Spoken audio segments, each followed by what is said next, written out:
My Hero Vigilantes Episode 5 threw us a bit of a curveball.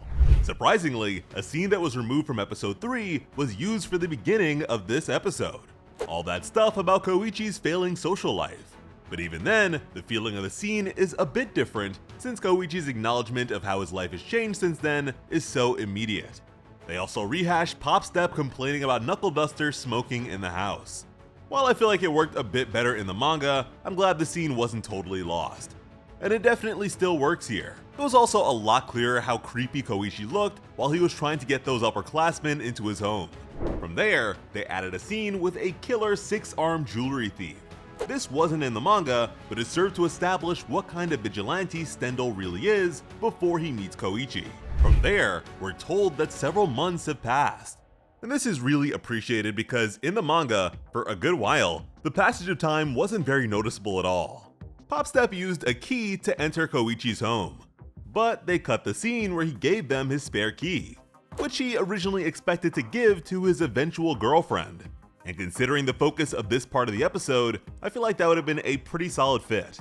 Anyways, she beelined her way to his fridge and found some pudding.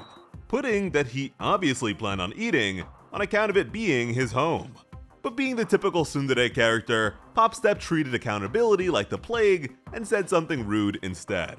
People have fought and argued over less, so Koichi continues to be a Zen master by not making it a big deal. But making fun of his hoodies is a step too far. To Koichi, his collection of All Might hoodies is priceless. And I am so grateful for the anime since we can finally see all the colors on display here. I really wonder what caused All Might to have so many versions of his costume.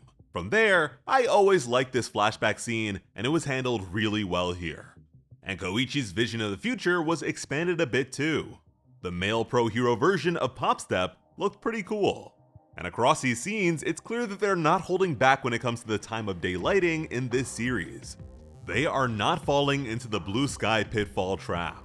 Thanks to this episode, we finally have how Pop Step really feels about Koichi.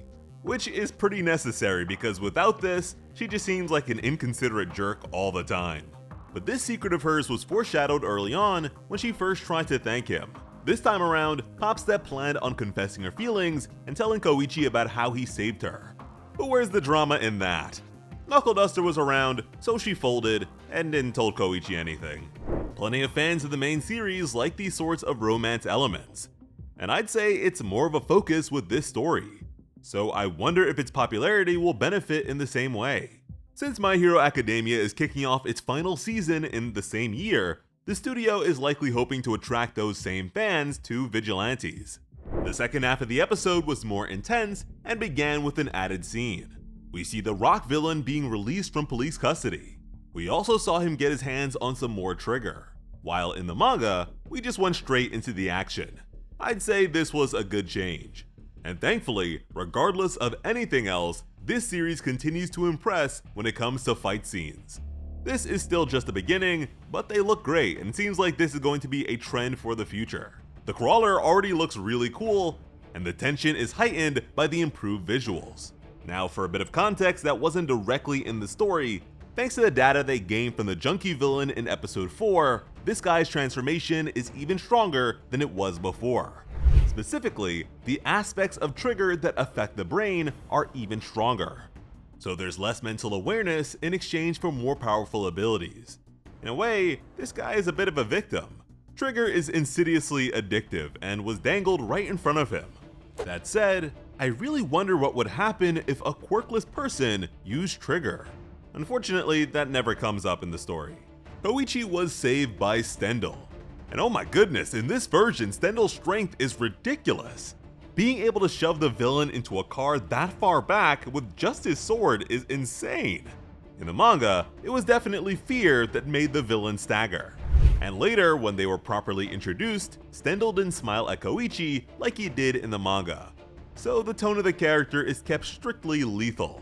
The parody cameo for this episode was the 4th Hokage from Naruto as a delinquent. When this turned out to be the spiky-haired thug from early on, discussions totally broke down. And with what they were doing to Pop Step, I can't blame her. Besides, he was more interested in talking to Knuckle Duster. After that, they had the hardening villain trying to get away and stumble into a vending machine, and that really sold the desperation of the scene. The manga was a bit more brutal when it comes to showing the damage Stendhal was doing, but the anime made up for that by showing the villain crying and cowering in fear, which only makes Stendhal look more brutal and unforgiving. With all that said, for now it looks like we've skipped right over chapter 7.5.